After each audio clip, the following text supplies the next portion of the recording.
Subholding PT Pertamina Persero di sektor Marine and Logistik, PT Pertamina International Shipping, berhasil mencatatkan kinerja cemerlang di paruh pertama 2024. Perusahaan mampu mencatatkan lonjakan laba bersih 103% dibanding periode yang sama tahun lalu.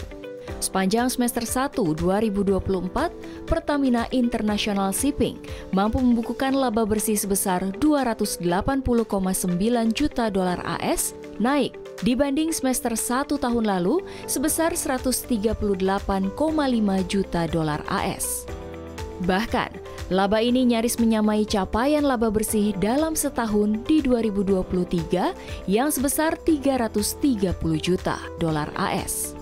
Wakil Menteri BUMN Kartika Wirjoatmojo menyambut baik capaian kinerja Apik PIS yang saat ini tidak hanya fokus menjadi urat nadi virtual atau virtual pipeline di distribusi energi nasional, namun juga terus melakukan ekspansi bisnis kargo internasional.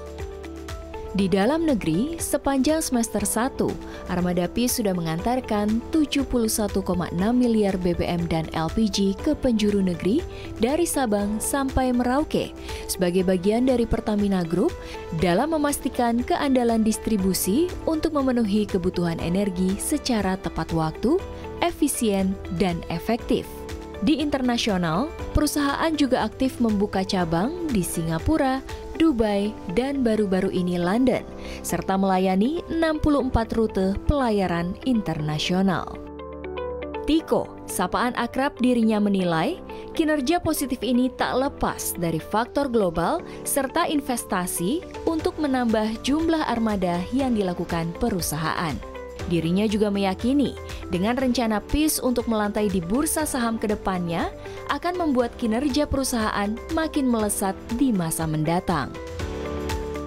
Nah, ini kita sangat gembira bahwa kita makin baik dan semoga ke depan juga ini PIS bisa menjadi perusahaan yang nanti go public dan semakin baik kinerjanya, Mas. Perusahaan memang berencana untuk melakukan IPO pada akhir 2025 atau awal 2026 mendatang.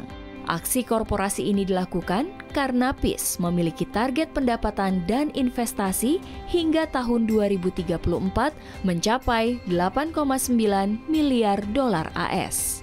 Nantinya, pendanaan dari hasil IPO akan digunakan perusahaan untuk menambah jumlah kapal, baik yang digunakan untuk bisnis logistik di dalam negeri maupun di luar negeri.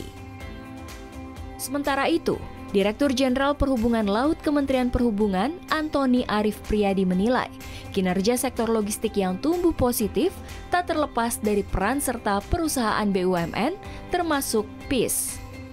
Antoni memandang PIS cenderung memiliki permodalan yang kuat, sehingga kedepannya harus didorong kiprahnya agar bisa menguasai pasar internasional.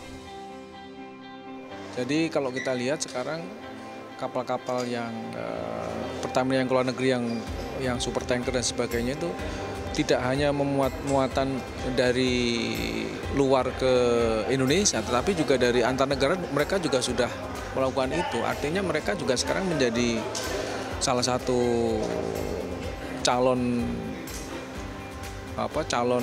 penguasa dunia lah untuk bidang angkutan tanker itu. Itu saya rasa seperti itu. Dan kita sering kok ngasih tahu ke PIS apa-apa yang harus dilakukan supaya kompetisi di luar itu lebih terlihat bahwa PIS itu lebih unggul. Itu kira-kira.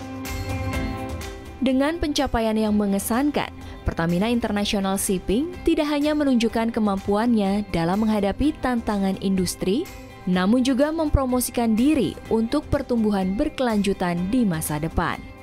Kami menyadari bahwa untuk bisa tumbuh secara consistently saat ini maupun sampai tahun 2034, kami harus mencari sumber pertumbuhan baru, yaitu international business. Nah, second strategi kedua inilah yang terus kami perkuat supaya kami bisa terus bertumbuh, dan itu sudah kami lakukan dengan salah satunya pembukaan cabang-cabang baru anak-anak usaha di luar negeri, dan juga bagaimana meningkatkan kapabilitas untuk melakukan mengembangkan bisnis secara internasional. Dengan berbagai upaya dan strategi tersebut, Perusahaan meyakini akan mampu memperkuat posisinya di industri logistik global serta posisi Pertamina Group sebagai pemain energi global. Tim redaksi CNBC Indonesia.